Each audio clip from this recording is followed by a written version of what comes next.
Hello once again mga kakusina! Welcome back to my channel. My name is Pia Besmonte at ito ang kusina ni Nenoy.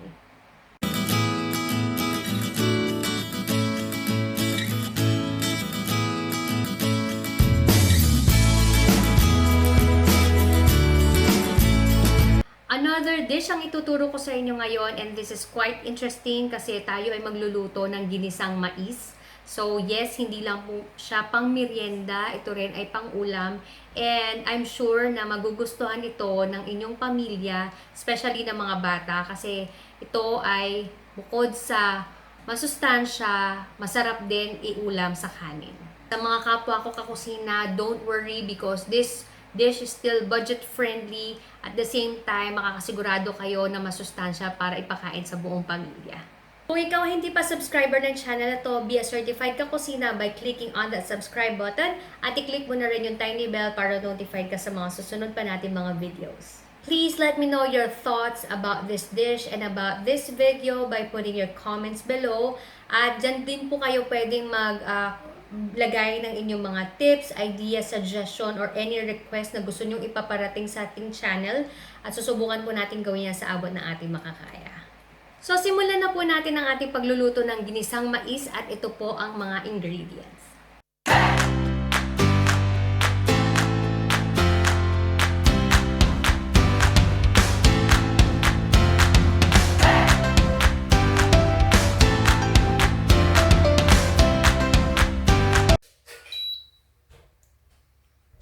Habang pinapainit natin yung oil, pwede na natin prepare ang ating ibang ingredients.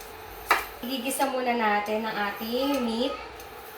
Para sa mga hindi kumakain ng pork, what you can do is use chicken instead. Kung ayaw nyo ng pork, pwede naman yun. Chicken ang gawin yung meat para dito.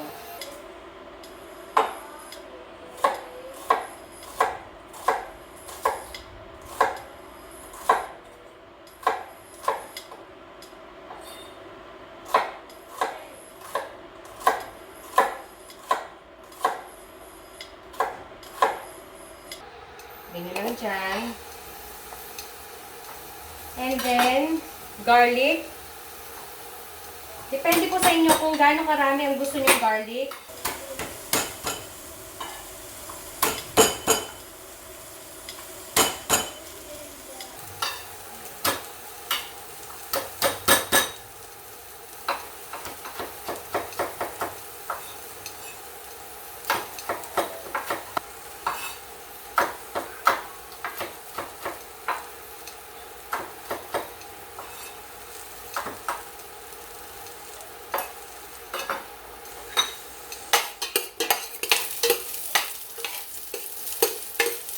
Sa pagigisa, inuuna ko talaga ang onion bago ang bawang kasi mas madaling masunog ang bawang kaysa sa onion.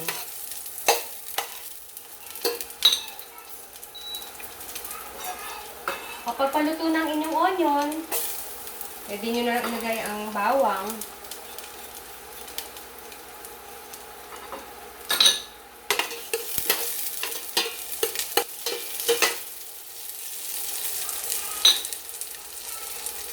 Pagpaluto ng bawang, pwede na natin itong ilagay ang meat, which is 1/4 kilo ng pork.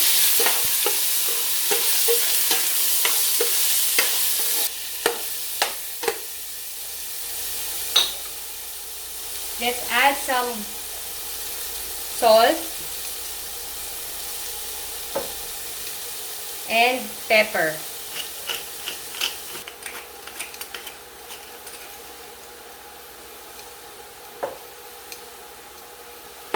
Continue nyo lang na igisa ang inyong meat hanggang sa maging golden brown.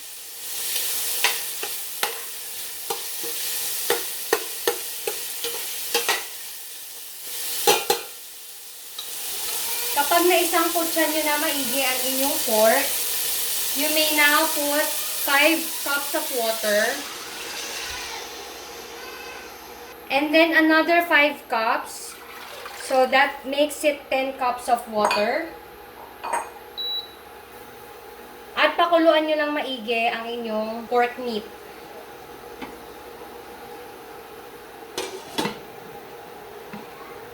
habang pinapakuluan nyo ang inyong meat at pinapalambot, pwede nyo nang start na maggayat ng inyong mais.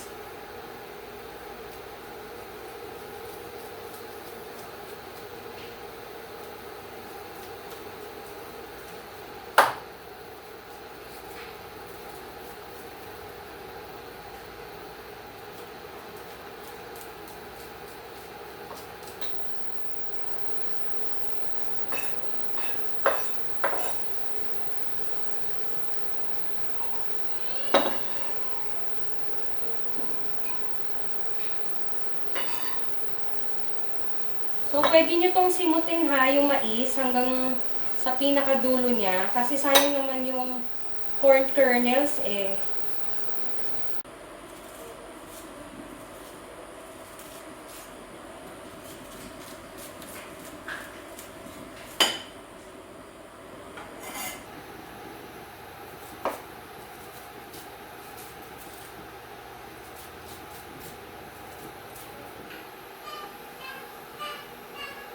Yan.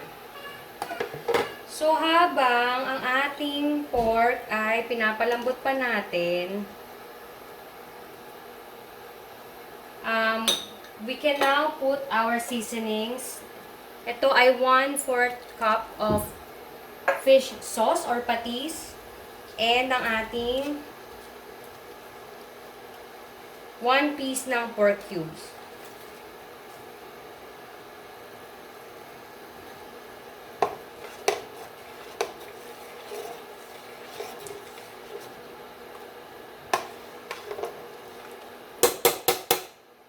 Yan lang natin kumulo pa. And then we can add later itong ating ginayat na mais.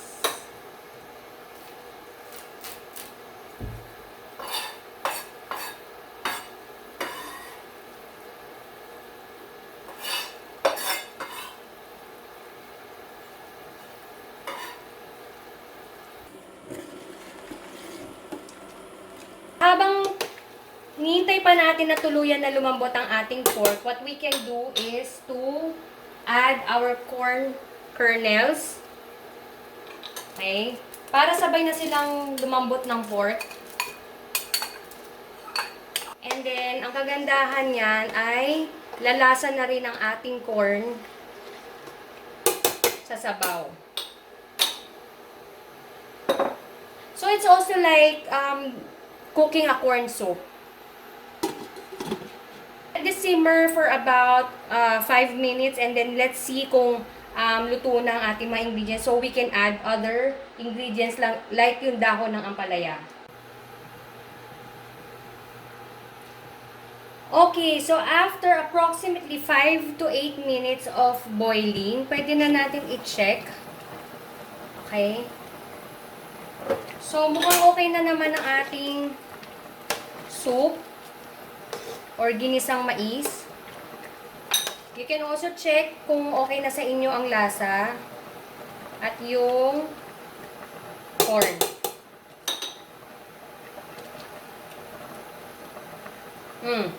Okay na sa akin.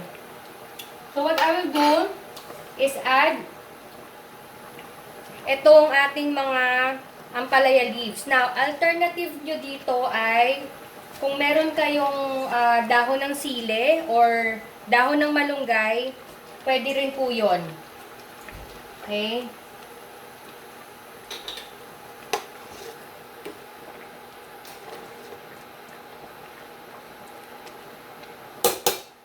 Yan. So, ako ang ginagawa ko, tatakpan ko lang yan. I can turn the heat off and then I will just wait for 1 to 2 minutes and this is ready to be served.